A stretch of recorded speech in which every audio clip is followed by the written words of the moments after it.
Welcome, Pop-Up Culture Shop. Today we're going to be reacting to another Abroad on Japan's videos. Though I made the worst mistake in Japan. Uh, Etiquette disaster. Alright, let's hop into it. You seem to portray yourself as Mr. Perfect when it comes to Japanese etiquette. So tell us, what's the I do love the rant. worst thing you've ever done? Worst thing I've ever done? Nothing. I'm Mr. Perfect. Well, except for that incident at the sushi restaurant and the highway toll booth and the awkward moment with Ken Watanabe. All right, I might have screwed up a few times, but there's no shame in making mistakes if you learn from them. Regret is a slippery slope. So today, I'd like to share with you 3 terrible stories of the worst things I've done in my time living in Japan. Stories that I've never talked about. One is a faux pas, one's a serious language blunder, and the other is just outright criminality. But wrapped in each mistake, there's a cultural lesson on what not to do in Japan, or certainly what not to eat. And we start with the story of how a language screw-up saved me some money, but also cost me my shame.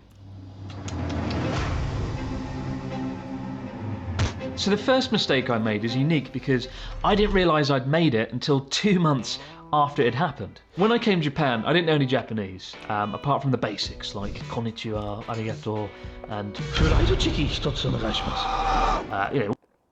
The important stuff. What was the last one again?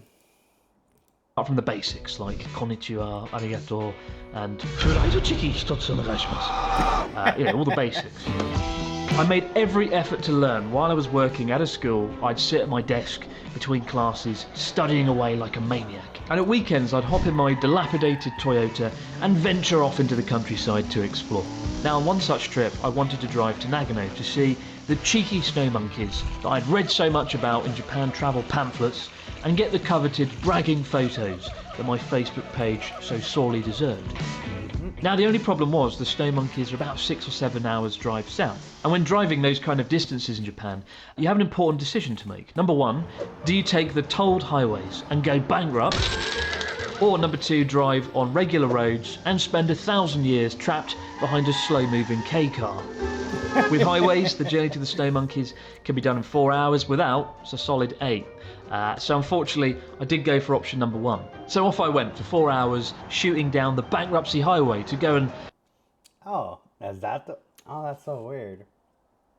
Well, I guess it makes sense. That's one way for Japan to monetize their state on top of all the travel. Because I've heard that Japan, you don't need a car. Look at some monkeys sitting in some water.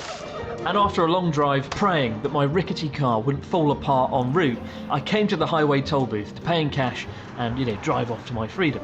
But to my horror, amidst the fatigue from driving, I made a fatal error. I accidentally drove into the wrong exit. At highway tolls in Japan, you have 2 exits. Number 1, you pay with cash, or number 2, you use an ETC card reader, basically an NFC chip that you slot your credit card into that instantly pays when you arrive and you can sort of go through seamlessly. This thing's brilliant. It's like a magic, and I didn't have one. So I've driven into the wrong exit, and as I go to reverse, I look in the mirror and I see there's 3 or 4 cars piled up behind me waiting in the queue, probably wondering, what the hell's going on? Why isn't this idiot moving? Why isn't the fucking barrier going up? And as I poke my head out the window, I'm sort of giving, a half-assed apology like, oh, sumimasen, against a backdrop of incessant honking for all the cars. And I'm really starting to panic now because I feel utterly helpless. I can't reverse, I can't get through the barrier, nobody seems to be bloody coming to help. As living in a gated community where you need a, need a little, reader and the gate opens, I deal with this on a weekly basis, where a visitor is coming to visit and they weren't informed that it's a gated community. So I'm like, okay, it's either you're gonna move and let me go in front of you to open the door, or we're gonna be stuck here for what seems forever. Till eventually, after a lifetime, a man comes running over, my saviour by all accounts, and he's panicking just as much as I am. Panicking because this highway toll booth that normally runs like clockwork has just descended into this absolute clusterfuck of a situation. So he comes over, running, panting, and he shouts out to me, "Genki desu ka? Are you okay?" And he presses the button and the barrier goes up. The castle gates are finally open, and I turn to him, relieved, and give a you know, a resilient thumbs up. Like, yeah, Genki desu, I'm good, I'm okay, thank you so much. To which he points to the barrier and says, ja, hi, dozo, this way please, go that way. And, you know, I'm so damn grateful. I'm like, arigatou gozaimasu, thank you so much. As I full throttle it, drive through the raised barrier and down the off-ramp, away from the highway to victory. And amidst my relief at escaping, I realised the man had let me off paying. I hadn't paid anything for this highway toll. A few thousand yen, you know. What an incredible twist of good fortune, right? Now, some people call this thing gaijin smash, literally foreigner smash, where you can break the rules and get away with doing shit like this. Which, of course, is something I don't want to advocate. You know, I've tried to make every effort to integrate here and play by the rules, and you should too. And when I got back to work on Monday, I bragged to some colleagues that I'd gotten away with it. Like, this is stupid. Through my own brazen stupidity, I'd actually saved a few thousand yen. And they were like, oh, sugoi, haha, well done, Chris-san, you're a genius. And I was like, of course I am. I'm a king, a champion of people. And that was until 2 months later when it turned out that wasn't the case. One day, as I was sitting at my desk working through a new list of Japanese vocabulary, I discovered to my absolute horror that the word for cash in Japanese is genkin. Genkin. Oh god. Immediately, I cast my mind back to the highway toll incident and relived that conversation. When the man had come running over, panting, stressed, concerned, he'd raised the toll booth gate, pointed beyond it to the side of the road for me to pull over, and of course pay in cash, and said, oh, genkin desu ka? Are you paying cash? But I'd looked at him with a smile and gone, yeah, genki desu. Hit full throttle and fucked off down the highway, leaving him to stand in the exhaust fumes of my dilapidated Toyota, wondering probably why the bloody hell hadn't I paid? Why had I just disappeared off down the highway? Oh my god. I realised it was less gaijin smash, more gaijin dickhead. My unrelenting stupidity had saved me a few thousand. I am liking the red light. Do like the lighting. An integrating approach of intermediate Japanese revised edition. Oh. 1,000 yen, probably $50, while not exactly portraying foreigners in the greatest light and probably shaking that man's confidence in all things foreign. To absolve my sins, I did donate that money that I owed to a local charity for the Tohoku Disaster Relief Fund. But I think born out of that fear of becoming a petty foreign criminal, that event did become like a catalyst for me to study Japanese really damn hard, a lot quicker than I'd certainly initially planned. So what's the moral of our first story? Number one, don't go and see the snow monkeys. Number two, don't make assumptions. You've gaijin smashed your way through when you Monkeys make you do crimes. absolutely haven't. But if you think that's bad, get ready for our next big mistake involving a catastrophic meal at a high-end Tokyo sushi restaurant that I quite honestly rather forget. And speaking of big mistakes, imagine travelling around Japan without protecting your online privacy or being able to watch your favourite TV shows. Oh, what are we gonna do, Chris? Because they're locked away in a different region. Well, that is where today's sponsor, ExpressVPN, comes in. Woo! ExpressVPN is an app that lets you change your online location. Streaming services like Netflix and Disney Plus have different movies and shows depending on where you are. So what you see here in Japan is only a fraction of what's available. For example, good luck trying to watch Studio Ghibli movies in Japan. But head over to ExpressVPN, switch to Canada, refresh, and hello Hayao Miyazaki. With 94 different countries on the ExpressVPN app to choose from. Oh wait, Ashinako's on Netflix?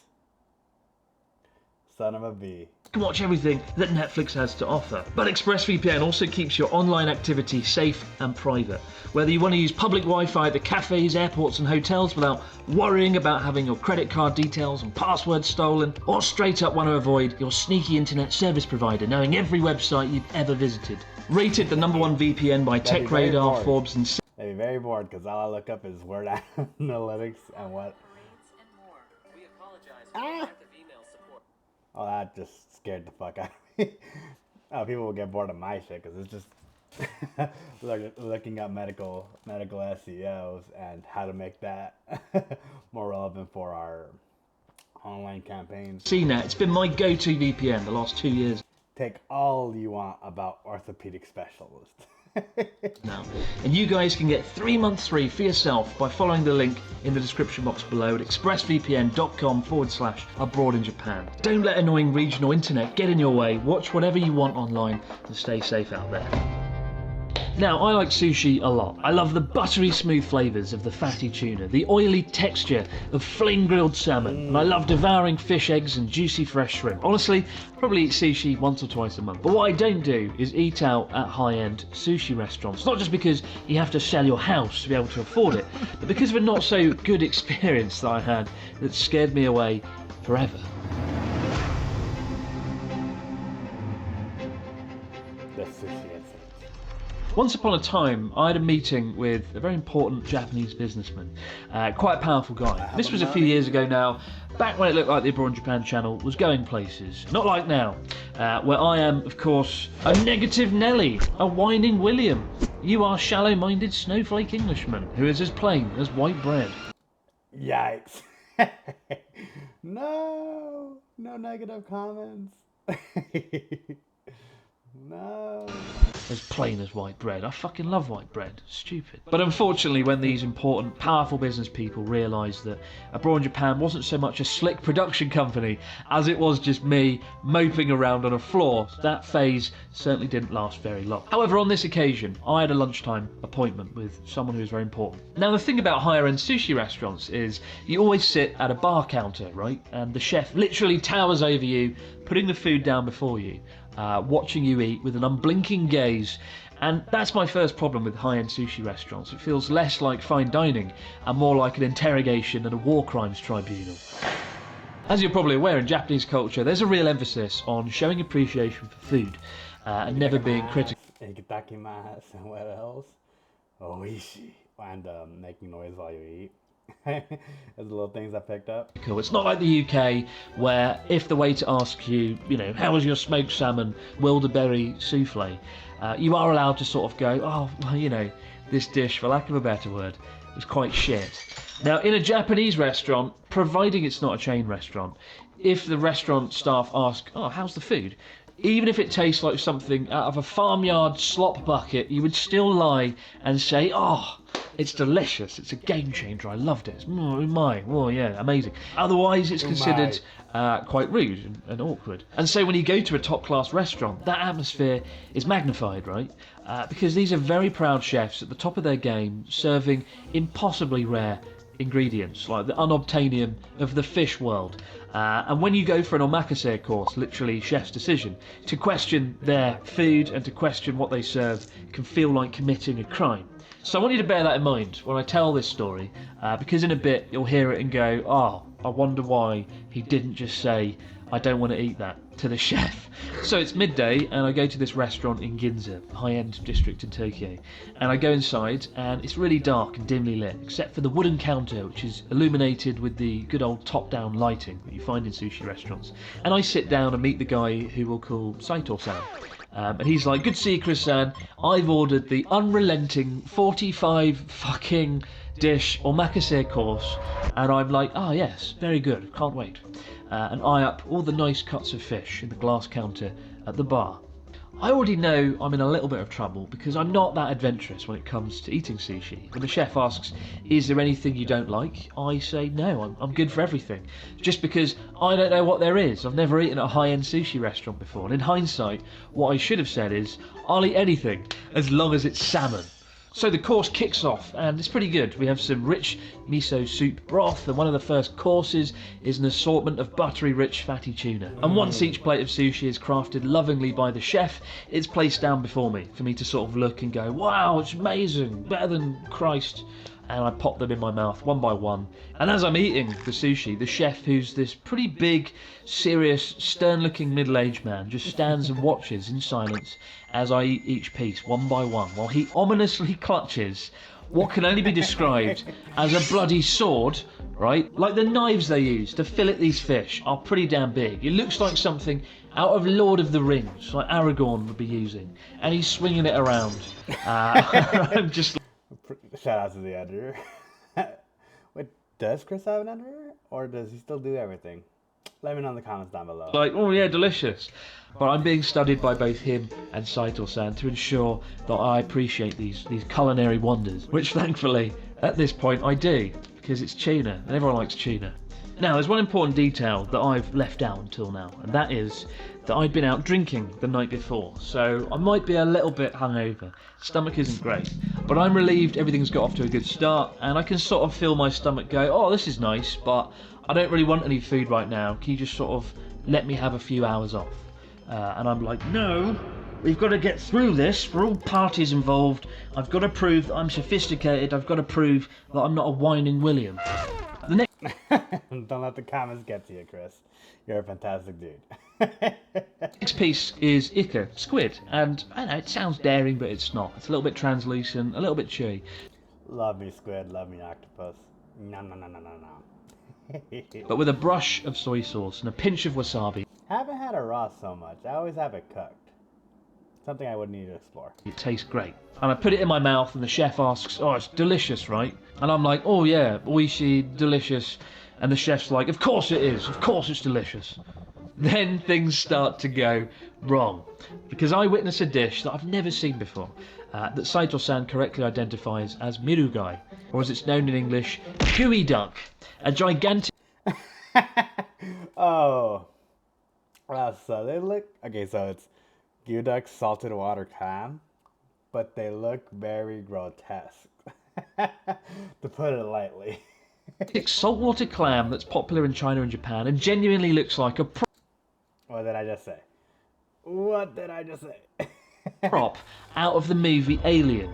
Also, it pains me to admit it, but for the longest time I thought gooey duck was pronounced geoduck, because that's how it's bloody spelt. And thinking it was called geoduck always helped me through the process of eating it, because it sounded like a Pokemon, right? I could look at this unpalatable, this horrible thing and go, Side duck and Geodude combination. Mr. Affable. oh, geoduck, it's cute, I'll eat it, yeah, oh no. No, it's called gooey duck. Gooey duck.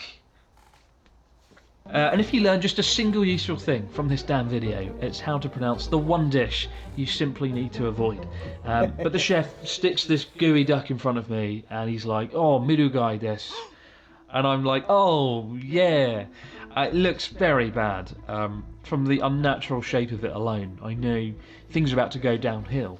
Nevertheless, itadakimasu, let's go. My God, I put it in my mouth and it tastes chewier than expired Wrigley's chewing gum, like a flavourless lump of plastic dredged from the depths of the Dead Sea. To my horror, I start to feel like my mouth salivate. You know, when your mouth fills up with saliva because your body knows the bad things are about to go down. But of course, the chef is standing there with his Lord of the Rings knife, and he's like, oh, oishi desho, it's delicious. And I'm like, oh yes, it's gooey duck, it's amazing, it's a game changer. It's not, it's shit. Luckily, there was some piping hot green tea there, and I feel like a good ad is, it's my first time, so I don't know if this is good or bad. Or that's even a bad answer too. I'll take it back. You're right, just say it's oishi. I thought maybe I can take a swig of that. Maybe I can wash the flavour out my mouth, or better still, eradicate my taste buds out of existence and then just get through this. But I took a swig of it and it made it 1,000 times worse, because now I've got the taste of the fishy chewing gum mess with the bitter green matcha tea. No, it doesn't work, and it just... I get it very rarely. I do love me a good matcha tea. I just get it on rare occasions. Not a big coffee dude. Maybe my second. This is probably my first cup in like 3 months. But yeah, just chilling.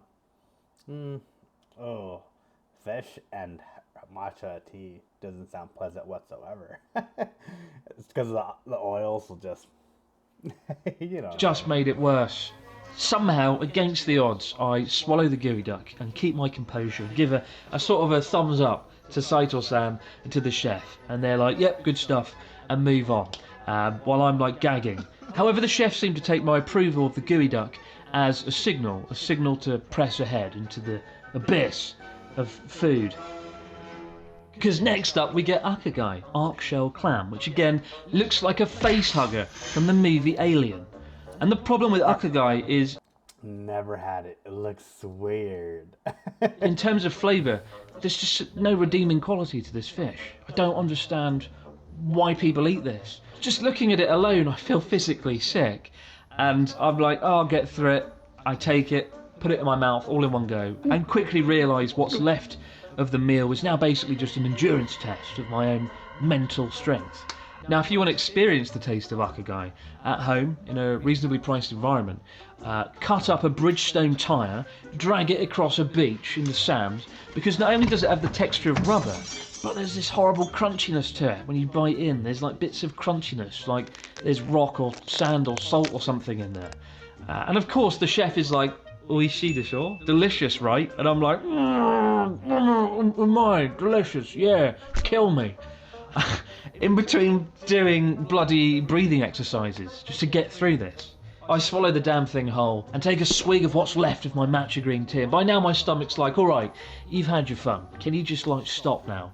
And at this point I'm, like a robber in a bank heist, looking around for the door, looking for the exit, looking for where the toilet is, just so I can run away and escape this onslaught of awful. But then the Because when you said we went to high-end thing, I thought it was just a money issue. I didn't think it would just be the food would be a big dilemma. final dish comes out, and I know I'm fucked. It's a Zai horned turban sea snail, placed before What? Say that one more time. me in its shell, and this isn't Horned something turban. you can just sort of reach down and pop in your mouth. To get to the edible bit, you need your chopsticks to fork in there and twist it and pull it and bop it.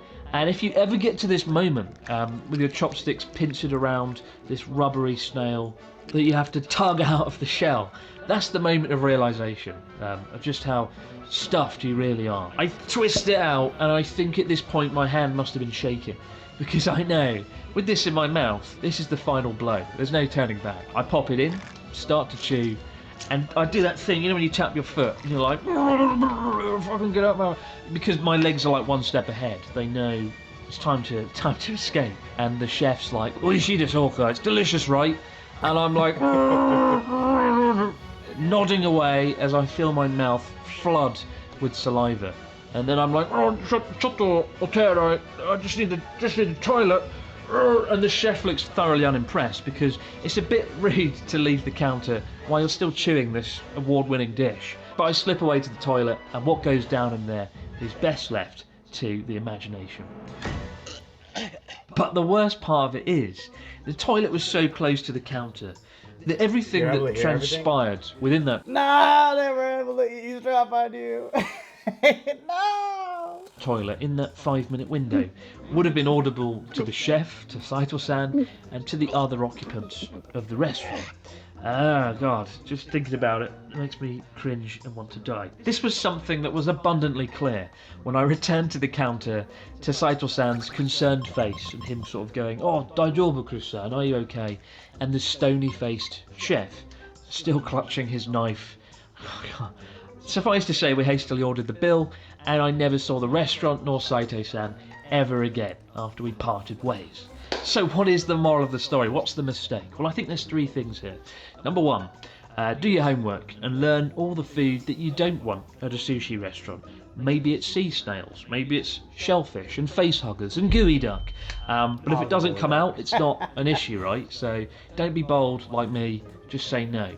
Number 2, avoid high-end sushi restaurants with the bar counter, unless you really love sushi and want that experience. But I personally don't like the bar counter, having them stare there, not fun. And number 3, the most important lesson of all, don't consume sushi on a hangover. Don't ever do that. Amen. Oh, what? The third and final story is probably the most embarrassing for me. Not because it involves a mistake, it's just more of an admission of guilt and a life lesson that's, I think, universal across the board. Just over a year ago, I was very lucky to spend a week with Japan's biggest movie star, Ken Watanabe. Good God.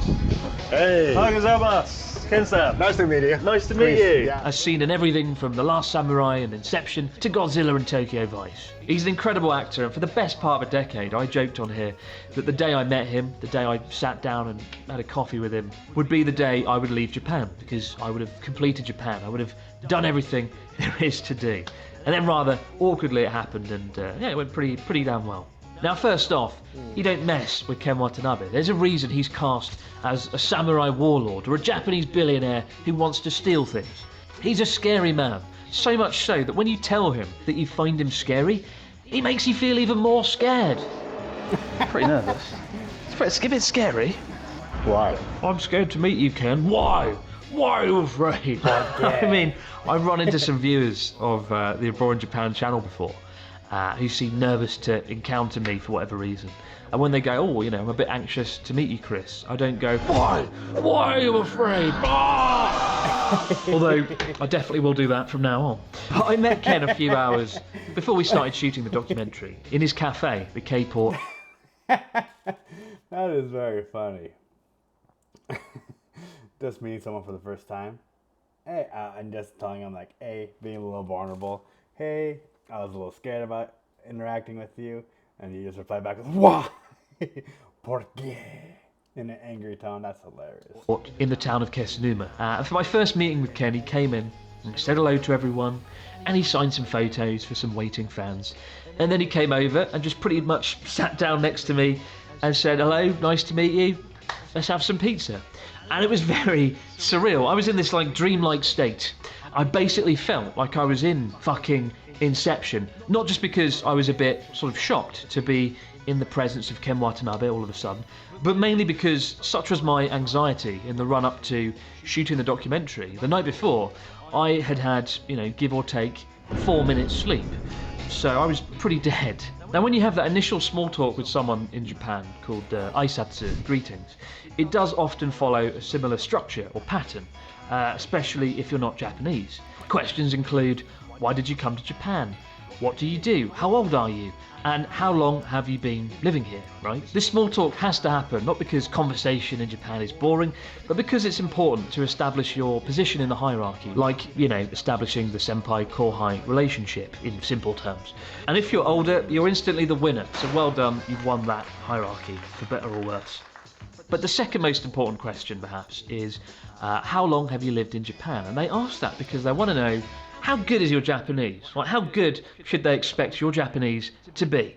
Naturally, if you say, you know, I've been here a year or 2 or 3, there's an expectation that your Japanese is appalling and you're given some room to manoeuvre. When you've lived here 10 years, naturally the bar is a little bit higher, rightly so. Which presents a problem for me because in many ways, my Japanese isn't that good. In fact, it's probably worse now than it was 5 or 6 years ago. Rewind back to the great highway toll booth robbery. Genki desu. That event was the catalyst for me studying Japanese really hard, and I did go all out. Morning, day, night, I studied kanji, I studied grammar, vocabulary, to the point that in 2 years I was able to be kind of conversationally fluent and even win a Japanese speech contest, memorising an entire 15-minute speech word for word and delivering it to an audience of 100 people, something I never thought I would ever be able to do, and a testament to how bloody hard I worked on my Japanese at the time. But 2 years in, it was incredibly rewarding, speaking with students and staff and friends, and everybody was really impressed how far I'd managed to go within 2 years, including me, right? I felt immensely proud when people asked, how long have you lived in Japan? And I could be like, oh, you know, 2 years. And they'd be like, whoa, Nihongo jozu, genuinely, that's pretty good. And if I'd carried on at that pace, I would be extremely good at Japanese, probably able to speak at a native speaker level. It would be magical. But then, I stopped. I quit my job as a teacher, I left a working environment where I used Japanese all day, every day, and I threw my eggs in the YouTuber basket, where unfortunately Japanese isn't really needed in everyday life. And thus my Yeah, I spent so long learning Japanese myself, and if you're just not using it daily, it just goes out the window. I could also attest to that. Nihongo jozu. Japanese never progressed. Like my rusting Toyota Starla, dilapidated and crumbling away on a driveway. So too did my Japanese abilities. Sure, I can still hold a conversation and get by, but there is a disappointing gulf between where my Japanese is and where it should be, and where it could be. And with each and every passing year, when people ask how long I've lived in Japan, that bragging and that pride that I once had has crumbled away into embarrassment, to the point that 6 or 7 years in, I'm ashamed to admit, I started to conveniently forget how long that I'd lived in Japan. People ask, Chris-san, how long have you lived here in Japan? And I'd be like, oh, I don't know, maybe 3, maybe 4 years? I've forgotten now. It's gone. Awful. It's awful, I know. And I imagine some of these people are confused when they look up abroad in Japan on Wikipedia and discover that I've been here since 2012. Like, wow. Liar! Seize him! Seize this guy! Okay, I can see why you're lying. Oh, that abroad Japan guy is sure shit at maths. But I did it because I'm ashamed. I'm ashamed, and I wanted to make sure that the... Alright. Take it back.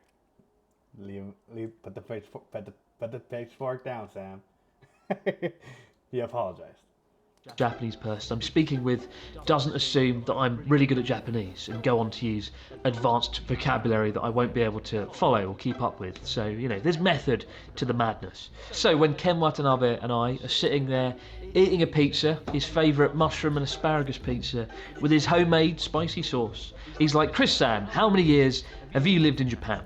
And I was like, shit, I can't lie to Ken Watanabe. Oh, but then if I say 10 years, maybe he'll assume I'm very good, and all of our interview will be in Japanese, to the detriment to the documentary. It could compromise the dynamic. So I did say, well, Ken, I think I must have been here 5, maybe 6 years now. Yeah, I forget. It must be 5 or 6. And he sort of looked a bit puzzled that I myself didn't know how long I'd physically been in Japan. And he gave a sort of, right, yeah, nod, before going on to munching on his pizza. Fast forward to the next evening, and we've just wrapped our first day of shooting. It's gone pretty well. And for the most part, Ken and I speak in English, but when he's answering heavy-hitting interview questions, he does gravitate towards Japanese, so he can express himself fully. But we're sitting at a restaurant and having a dinner with all the movers and shakers of Kesanuma town, and the atmosphere felt more like a king returning from a battle, holding a court, as opposed to a mere dinner. But it was a lot of fun, and one of the main people I got speaking to was the owner of the local sake brewery, a really nice guy called Sugawara-san. But Sugawara-san spoke good English, and he came over. And after a minute or so, he was inevitably like, oh, so Chris-san, how many years have you been living here in Japan? And before I delivered my answer, I did my usual, conveniently forgetting how long I've been here thing. I went, oh, you know, how long? 5, But before I could deliver my answer, from the other side of the room, filled with people in this noisy restaurant, I heard the deep, booming, terrifying voice of Ken Watanabe say, 10年間住んでました. 大丈夫. 10 years. He's lived here 10 years. It's okay. You can speak Japanese. And I look over and he gives me a knowing look. A look that I'd seen in The Last Samurai when he chopped off that guy's head. Or Inception when he finds out that Leonardo DiCaprio Oh my god. screwed him over. I'd been caught in the act. I don't know how he found out how long I'd lived in Japan. I don't know how he'd got through my lies. But with my face gone bright red like a fucking strawberry, I gave a sort of sheepish nod, as if to sort of acknowledge, like, oh yeah, I've been rumbled, I've been done. And then went back to speaking to Sugawara-san, this time in Japanese. I'd been found out. And for the rest of the week off camera, Ken did speak to me, more or less exclusively in Japanese. Thankfully, it did go on to become one of the better documentaries I've been lucky to produce on abroad in Japan. But what's the moral of the story here? I think the moral is, don't give up learning Japanese like I did. Honestly, that might be one of the few regrets I've had in all my time living here. I should have carried on, even if it was in some small way. I should have carried on my studies. And number 2, most importantly of all, don't lie to Ken Watanabe, because Gets you, man. Lucky you didn't have any. he'll find out some way or another, and then you'll get to see the scary face. Ugh. So guys, what was the worst mistake of the 3? Let me know in the description box below. Bad. Just not knowing the language not enough. Just trying to be proper etiquette. I guess proper food etiquette when you get invited somewhere.